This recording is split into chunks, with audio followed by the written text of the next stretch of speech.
Coffee's made. I am going to STP, Society of Toxicologic Pathology annual meeting to Baltimore today.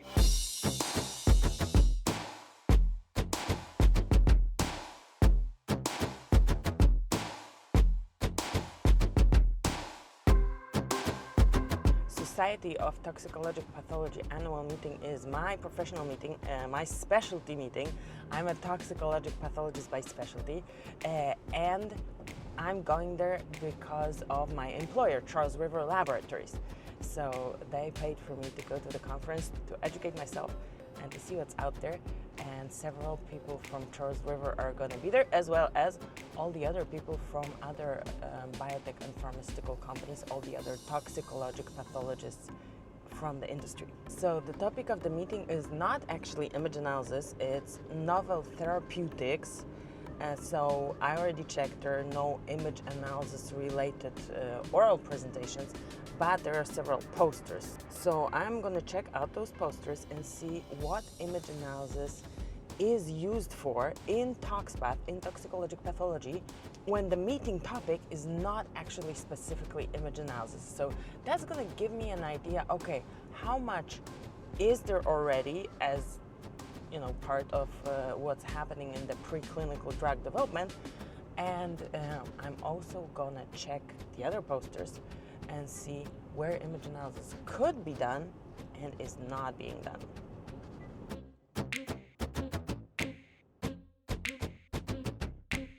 Today's exciting because I'm part of a panel. There's going to be 3 of us. One person from the FDA, one person from a pharmaceutical company, and me representing Charles River. And we're going to be talking about AI in the workplace. And it's going to be a discussion, so it's going to be our opinions, how we use AI, and the questions from the audience. So I'm excited about that. And there is a user group meeting of a software that we're using at Charles River called Deciphex. And we recently developed a tool that makes toxicologic pathologists more efficient, and AI-based image analysis tools that recognizes different lesions. It's called Foresight, and we're going to be demonstrating that and talking about that. There is a poster about that, so I'm going to take you to that poster for sure.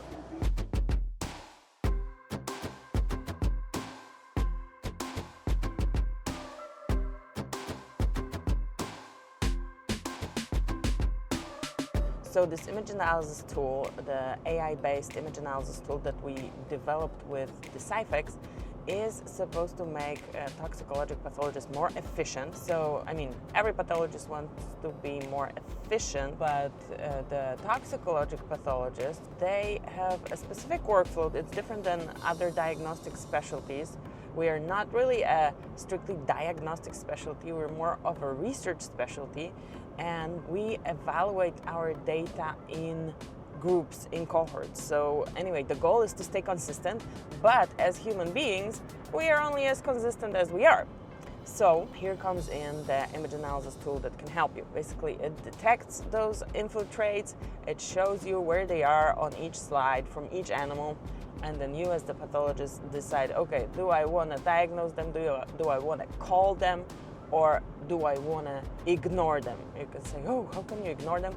Well, there's something like a threshold of background. You can arbitrarily decide that you're not going to call everything because this is part of background lesions. And the question to answer here, are there any test article related changes? So there may be a case where you don't want to call every single thing, but the algorithm is going to show it to you, and then you can make an informed decision. How does that help? First of all, it shows you where they are, so you just go in and confirm or say, no, they're not there. But basically it points it out on the slide, so it spares you the time that you would need to look for them. And some of those changes are small, like the infiltrates or cellular change. So you would need to go to a cellular level magnification like 20x or 40x to see them if they're not prominent enough on lower magnification. So that's already a time saver. And then the increase in consistency and elimination of the reread of group 1, because the algorithm already showed it to you.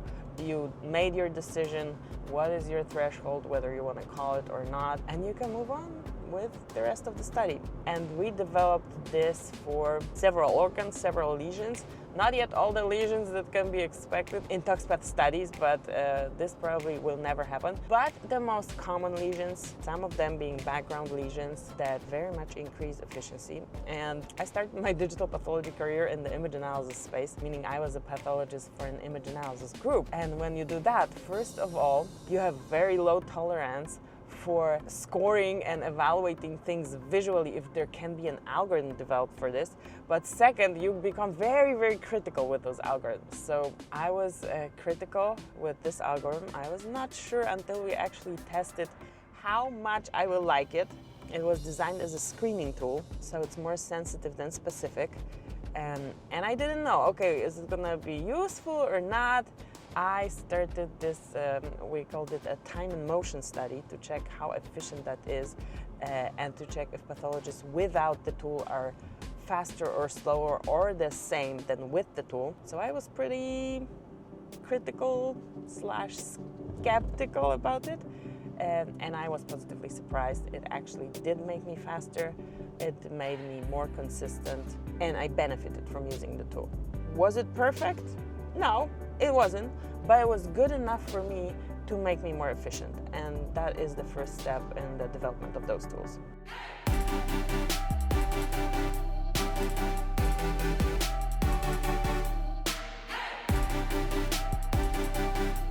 Okay, we're here. We are on time for the keynote lecture. And there's something so cool in the lobby that I need to show you. It's big and pink, and you will not guess what it is. It's this dog. It's like a huge poodle. Oh, look at it. I think it's hilarious. Hi. Hi, poodle. His name is Fifi. It's our poster with Lisha. Let's talk about this fantastic poster. So Lisha was our partner at Charles River, and Deciphex worked on single cell necrosis and other findings in the liver. So yes, please tell me how we did it. Okay, so this is our first object-based detection classifier. Previously we've done a lot of CNN-based work, but we wanted to go into the world of single-cell events. So we had a look at necrotic and apoptotic cells within the liver, as well as the mitotic cells as well. So we had a data set of about 1,200 examples of both cell types, and then across 26 studies and a number of different sites and scanner types. And then what we did was we looked at two different classifiers. So one with just the two classes of mitotic cells and necrotic apoptotic cells, and then one with this additional other class, which was created to filter out artifacts and other different types of cells like Kupffer cells that we were having a look at when we were training this and kind of evaluating the classifier. So we did a number of different evaluation processes. We had a look and evaluated based on unseen tiles, then we had a look at unseen slides, and then unseen studies, and then eventually we would kind of have a look at the intended purpose of the classifier and make sure that it's kind of aligned with the metadata that we were seeing from the study output. Yeah, it was 3 years of work overall. I think it was everyone's probably first toe in the ocean in terms of this. So we learned a lot along the way, and now we're kind of it's kind of that the cogs are in motion so that we could produce any classifier for any organ now, for any species, because we have this setup available to us. I liked it a lot. Going back home from the first day at STP, and today there was a workshop that I was part of. It was a panel discussion titled AI in the Workplace, and my two colleagues Luann McKinney and Famke Effner were my co-panelists, and we had so many people show up. That was really exciting to see people being interested in this, and we had great questions from will pathologists be replaced with AI, how is our profession going to look like when this AI gets so good, to okay, it's not that great yet, is it even useful? So like a whole spectrum of things. And there's one comment that I thought it was funny, but so true. So one person told this story that when he was doing his residence in the 1990s, his supervisor would ask them this question semi-jokingly, saying, hey, do you know why the images, pathology images, are not evaluated, are not read by a computer? And everybody would be like, no, we don't know. Because pathologists are cheaper. And why do I say that this is true? Of course, it's not true, but I think this is a misconception that researchers sometimes have, that especially regarding image analysis, tissue image analysis, where they think, oh, let's just do like a semi-quantitative assessment or visual assessment and use this data for whatever we want to use this data, especially in use cases where you need really quantitative granular data, where there is no option to get this level of granularity with visual assessment. So I think this false belief and misconception still is prevalent when researchers try to do studies, and I don't know. I don't think we should do that. There is a place for semi-quantitative and just visual assessment, especially if you don't need quantification. But when it comes to quantification, I would just not trust myself. And Famke gave a great example, and I'm going to have her on the podcast. I'm super excited about that because we're going to talk about her paper, the gold standard paradox, where she kind of shows how fallible human eyes are in different tasks. So she says like, oh yeah, we can count visually, but we're very good at counting to 100, but then when it goes past 100, we are so fallible. We're just like, not good, we forget what we counted. Anyway, so if there is anything like that involved, image analysis is the way to go. And there is an image analysis group at Charles River. I recently actually was involved in an image analysis project. So if you have anything to quantify, especially in preclinical research, I'm gonna leave a link in this blog below to our digital pathology and image analysis capabilities at Charles River. So feel free to contact, and I'm gonna tell you more what's going on at STP tomorrow. Day 2. Today we're going a little later, but that's okay, because I'm gonna stay a little longer. Let's go to Baltimore.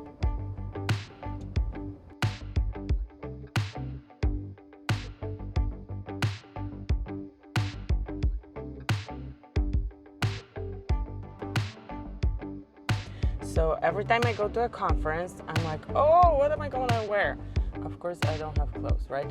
So after the conference, I'm going on Amazon and I'm like, okay, next time I'm gonna wear this and that, and I put it in my basket, Amazon basket.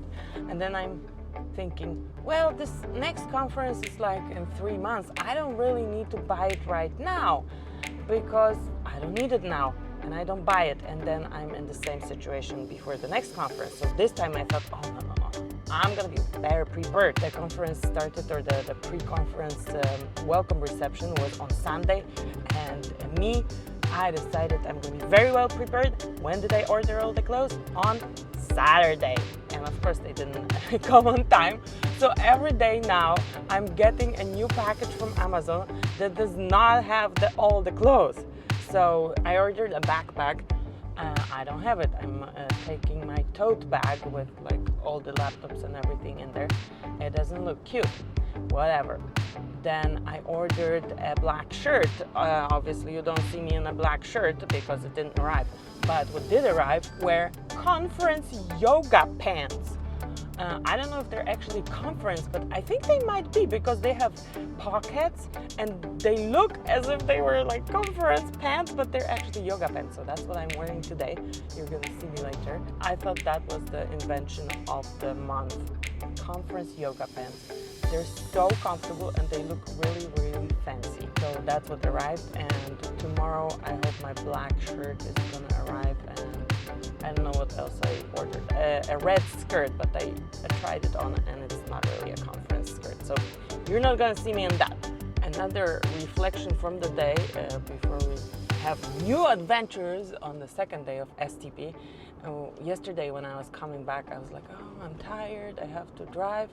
I don't know where, there was no traffic, so thank to the universe for that. But basically I was like, not in the greatest space. I'm like, oh, it's so tiring. And then I said it to a friend on WhatsApp, and he's like, I mean, I know you're tired, but are you kidding me? Your employer is paying for you to go there, educate yourself, meet the people, and because you drive every day, you get to see your kids every day. Like, stop whining. So I stopped, and I'm very grateful. And then I'm like, hey, I have a 1.5 drive. I can actually listen to something. Usually I listen to audiobooks, but because today we're going to be recording a podcast with Famke, I will listen to the gold standard paradox, because this is going to be the topic of our podcast. So let me do that now.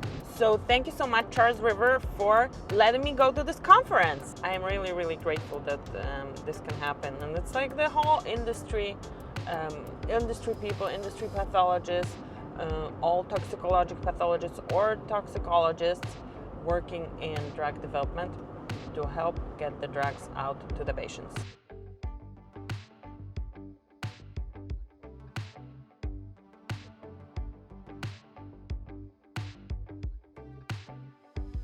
I arrived and I was on time for the family breakfast of an award laureate. Cynthia, what is your award? Let's talk about your award, because you're all over, and I'm gonna give you the microphone. You're all over the billboards of this conference. In every conference room, it's Cynthia, the Early Career Award recipient, right? Yes. Why did you get this award? I don't know. Why are you so fantastic? Why are you there on this billboard? Did they tell you like what was the specific achievement, or it's just general achievement? It's multiple achievements, Alex. Which one is your favorite? Well, one thing that I really enjoy is being on the membership committee. And I'm on it with Famke. She is now the chair. I'm now the past chair. Oh my goodness. And These are the people that do these things that I don't want to do, and I do YouTube instead. And they like lift heavy weights, because I was in this committee for like half a year, and I just stopped attending meetings. I'm the worst. I'm the worst. But they are a lot better. Yeah. That's why. And the membership committee is really fun because we see all these new people joining, student members. And then I've been on it long enough that then we see them become full members. So there's all these people that are coming in as students, and they're new at it and finding out about ToxPath. And then they end up being your interviewers for your new job, right? You never know. So you better be nice to You them. never know. No, but seriously, Famke is, when we met the first time, she got also an award. So I have like really Was that the important first time? friends here. Yes, it was the same award. But that was Right? for Or was that a different one? It was in Europe. I overslept and had to have makeup on. That's okay. Because friend as she overslept, I was right on time. They were supposed to have it at 7:30. We met for the first time in person at ESTP meeting, where I was fortunate to receive the GoPNet Lecture Award. Which is But- like a very important ToxPath lecture award, Yeah, funny enough, they give it to you before you give the lecture, but right? Because they know but the it's pressure is on. They know it's going to be awesome. Yes, but that was the first time we met in person, although we'd been in touch. We knew about each other, and there's yeah. going to be more about it, because we're going to be recording a podcast on some cool classical image analysis papers that she wrote, and I was lucky enough to start 1 year after her so that I could read her paper and not have to reinvent the wheel. I will be in better shape then. Anyway, so here is just a little live reportage. I don't know, what do you call this? Live journaling from Cynthia's family breakfast. Family breakfast before she actually officially receives the award, and we're not allowed to take any pictures in those when you receive this award, right? But then I'm gonna grab her after the award, and she can talk about her experience again. I'm actually in the unique position to show you what I do on a daily basis, because when I actually do it, I cannot show you. And here I'm at the Patholytics Deciphex booth, and they have the setup that I use every day for my slide evaluation. So let me show you what it is. We're gonna check it all out. Couple of words of introduction. So I read my slides digitally, let's say 99% of the time, and that I've been doing this for 2 years, and I don't want to go back to glass. It's just so much more efficient to do it on digital for me, and I'm at the moment as fast on digital as on glass, or maybe I might even be slower on glass because I've already been doing digital for 2 years and didn't touch my microscope, other than for some creative social media content. So let me show you what we have here. This is the software that I use. They even have, it's called Data Capture Module. This I don't use at the moment, but I definitely use the slide viewer. So how I use it is, there's something called montage, meaning all the montages are those small thumbnails of the slides, and you can sort them in whichever way you want. So here up there, you'll see different things that you can sort by. And that is already such a huge advantage for a toxicologic pathologist. Why is that so? Why is the sorting? I mean, you can sort a Word document and that's fine as well. Like there is sorting capabilities everywhere. So in ToxPath, you read studies by group. It's a study-based workflow where you have the classical workflow would be 4 groups. You have let's say you have 10 animals in each group, and group 1 doesn't get any treatment, whereas group 4 gets the highest dose of the treatment. And then group 2 and 3 get different mid-dose, low dose and mid-dose, right? And you have to compare what happened to those animals after they got the treatment. So when you identify a change in an organ, then you have to systematically evaluate this organ across all groups and try to stay consistent and compare them side by side. And on glass, it's just challenging, logistically challenging, whereas here, let's say we want to compare, we are talking, okay, all groups, but we're gonna do our controls first. And what organ do we wanna work with? Liver, let's take liver.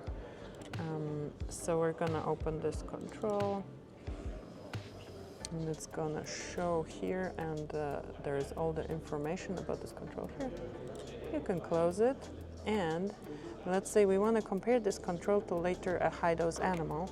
We can kind of like take a little snapshot here and put it on the side, and then when we open a high group animal, which is going to be group 4, also the same organ, liver,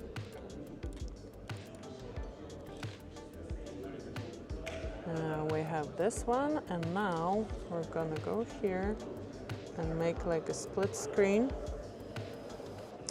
And then we're gonna, this was the one that we just, yeah, you can see it's a control, and we can compare them. And you can do up to, I think you can do, yeah, up to four different images at the same time.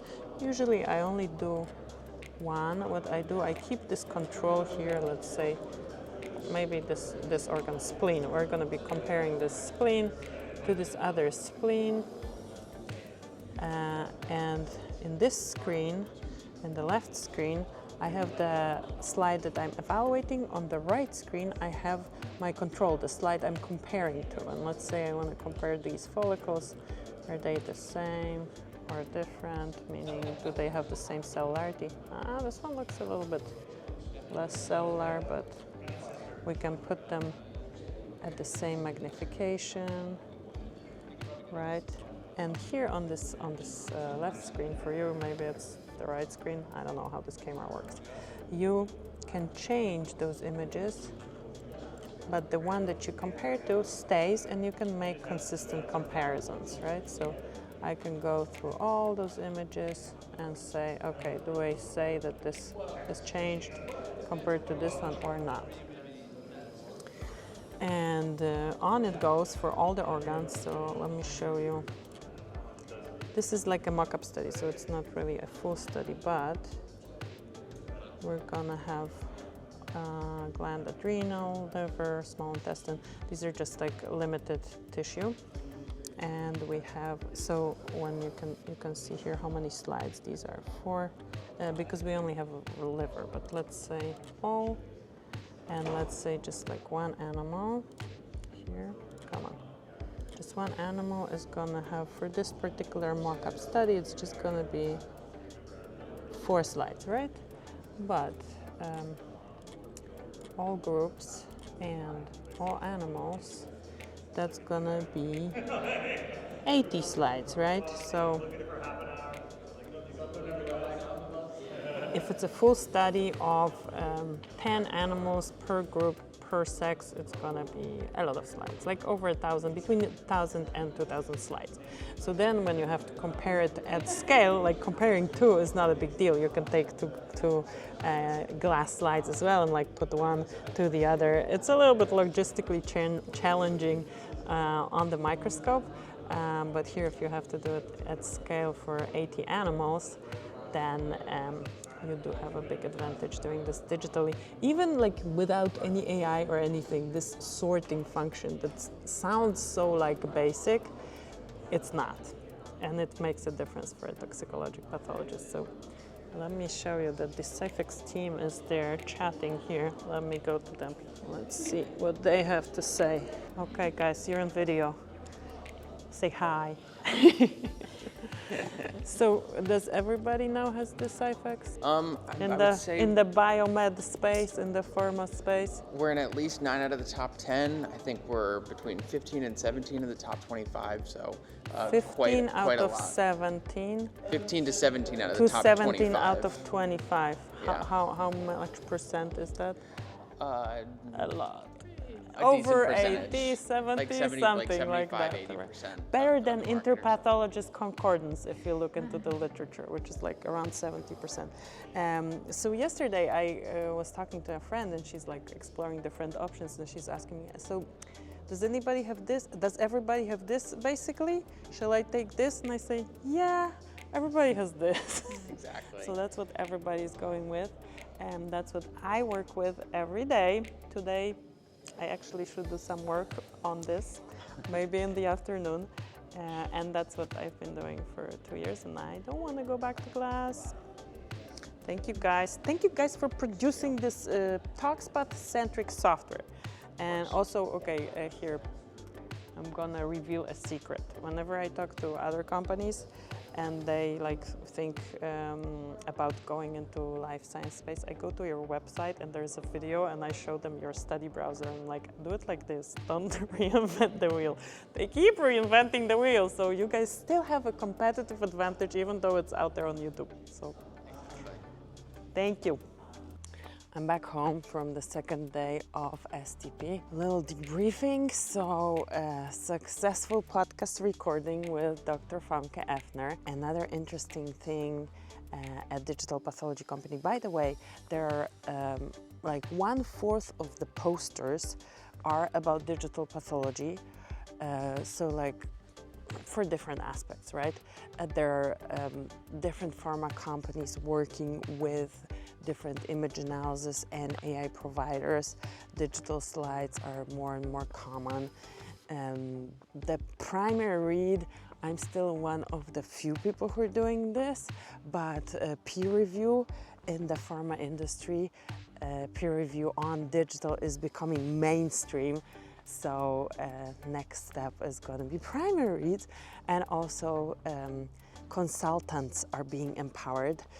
So I just showed you my, actually that was the first time that I could show you my work on the mock-up studies that Patholytics had uploaded, because obviously my work is confidential as a a contract research organization, this is like the most important thing to maintain client confidentiality. So you will not see like screenshots from my workstation or even stuff where I do stuff on digital because I cannot show this information, but today I could exactly show station and the different things. Yeah, empowering of consultants.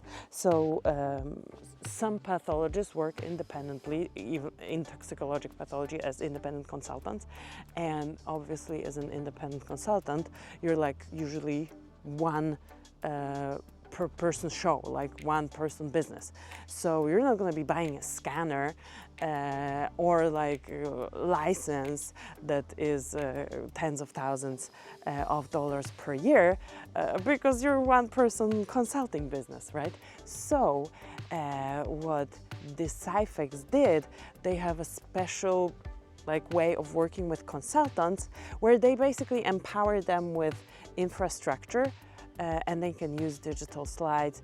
The clients can send those slides for scanning. They can consult independent of a contract research organization. They can be consultants for a CRO with this enablement. So that was super positive because obviously I mean, it's a commercial company and it's a commercial decision, but I look at it from the viewpoint of, wow, it is spreading that technology, it is increasing adoption.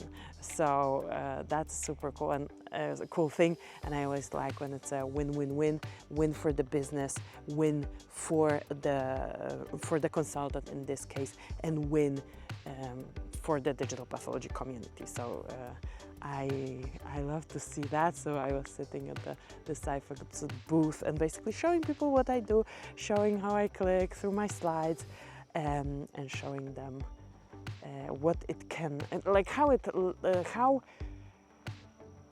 it makes the life of a toxicologic pathologist easier. So yeah, 4th of the posters are about digital pathology or some kind of image analysis, some kind of quantification. So if you want to have your project quantified for preclinical, Charles River, my employer, actually has a dedicated team who does on-demand project-based image analysis. So if you're interested in that, I'm going to link to this in this video. And then at the end of the day, there was a reception by another digital pathology company, an AI company, ARA Matrix, with drinks and snacks. I think snack is not the right word, like little foods, antipasti, I don't know, like little cheeses and little foods. Anyway, so they were launching their AI support tools for toxicologic pathology. What do I mean by AI support tools? Image analysis. They actually created a foundational abnormality detection model specific for ToxPath, and then they have like specific lesion detection models for ToxPath. So that was exciting to see another company going in that direction. Means there is enough demand and enough partners that they're doing this work with them. So tomorrow I need to go to their booth and check out and have a more detailed demo of what they are up to. Let's see what surprises it's gonna bring. Another semi-related thing, well, semi-related to pathology, but relevant for any kind of research.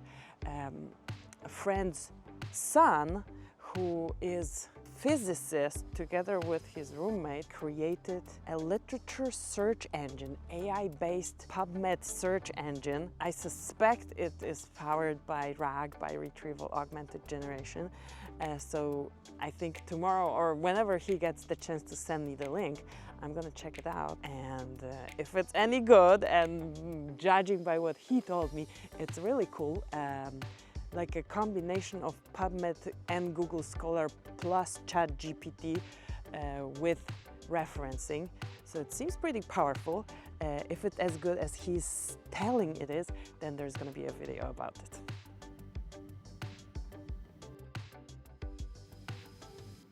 So 7:10. I guess every day I'm a little later, but I cannot be later than that because today is the last day. It's the third day of STP.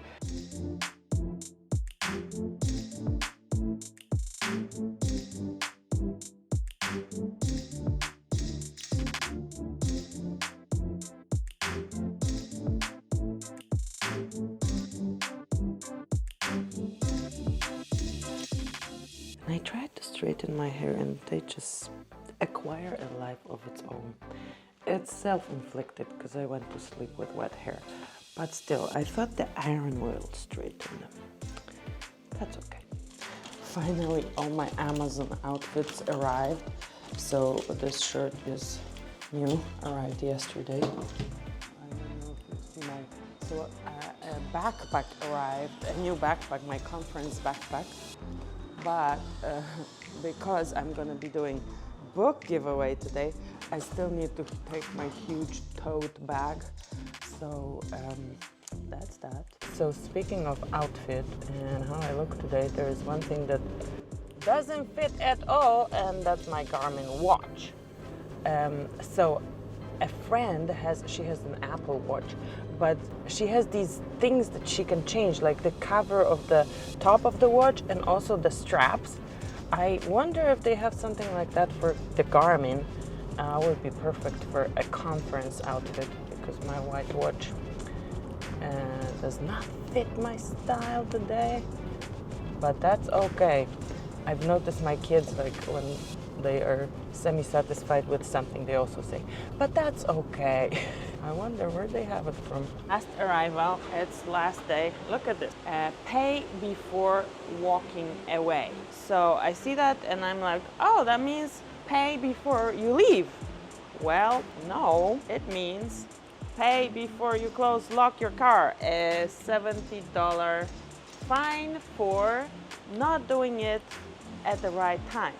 So let me pay it before I walk away.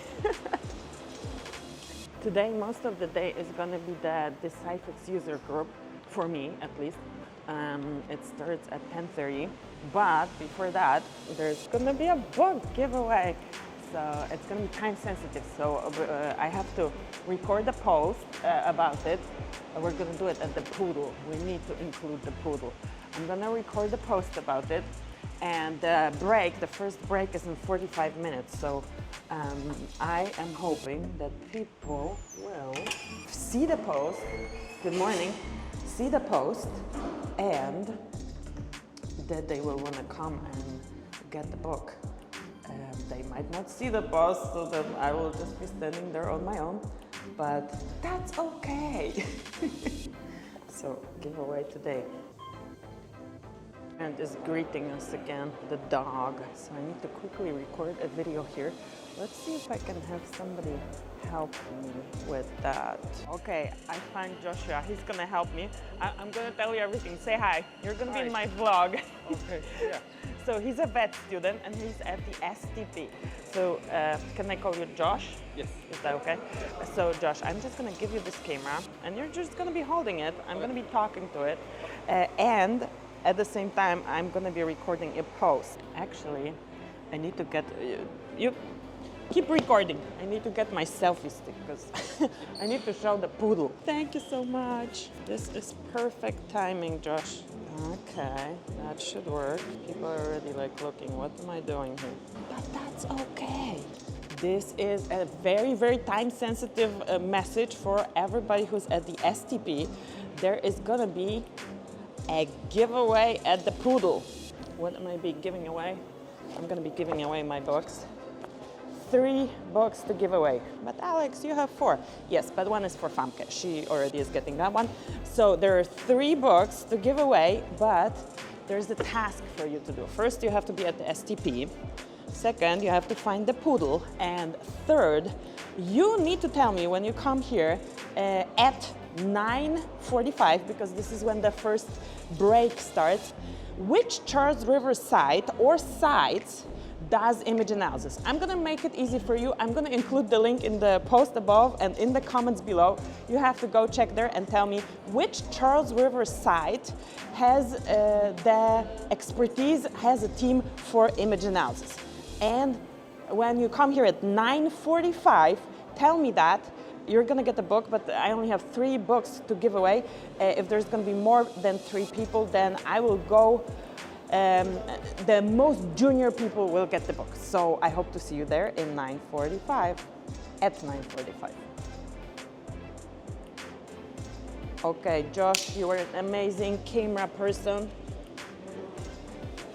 Thank you so much. Josh was my camera person for this one. So at this perfect timing, Josh was here. Josh, just introduce yourself very quickly. Oh, hi. My name is Josh Yifan. I'm a fourth-year grad student at Kansas State University. Yeah, and I'm interested in pathology. How did you know about me? How did you know that I'm me? So I like to listen to podcasts, and I just searched pathology or veterinary pathology, and digital pathology podcasts came up, and I've been listening to this podcast. Thank you so much. This is so heartwarming, by the way. This is like makes me very emotional. Now is this embarrassing time, 2 minutes before my giveaway, and I don't know if anybody's gonna show up. I am a bit self-conscious, but okay, the break starts at 9:45, so nobody's gonna be here exactly at 9:45, and I posted this post very, very late, so like 30 minutes before I wanted the people to take action. So we're gonna see. The motto of today is, that's okay. If nobody shows up, that's okay.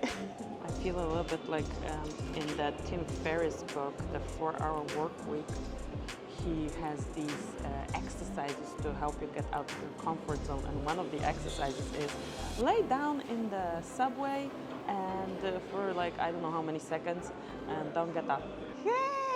Hey guys, have fun today. My friends from yesterday waving at me.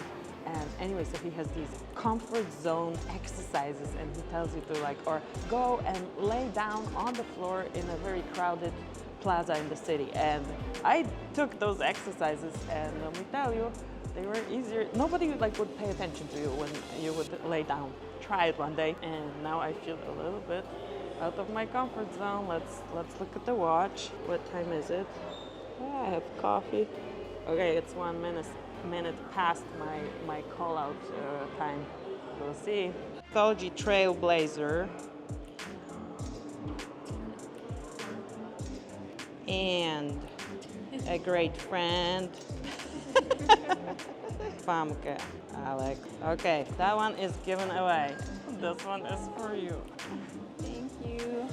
Famke, Alex, who wrote the papers that I was able to use to do good digital image analysis. Thank you for writing those papers.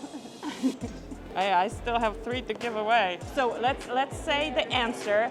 Which Charles River site does image analysis? And you actually, he had 2 sites correctly. The Montreal site. Yes. And the Pathology Associates, Yes, right? PAI, which consists of 3 sites, Frederick, Durham, and Skokie. But Durham is where the image analysis team lives. And here is your book, Basil. Congratulations. Thank you. And we're going to sign. We're going to do signature. And we have some more people coming. You do actually need to sign it for me. Yes, because yes, of course. After 30 years, I'll tell you. Do you remember the first Right. edition of your book? Okay. Ah, Yeah, we're gonna make a flower here. And we're gonna do the date. Today is 19th June 2024. Thank you so much. thank you so much for this, actually. For And the- if you ever need the image analysis, then course. you know I'm which just gonna site. email you. straight up. Yeah. The conference is over. Time to go home.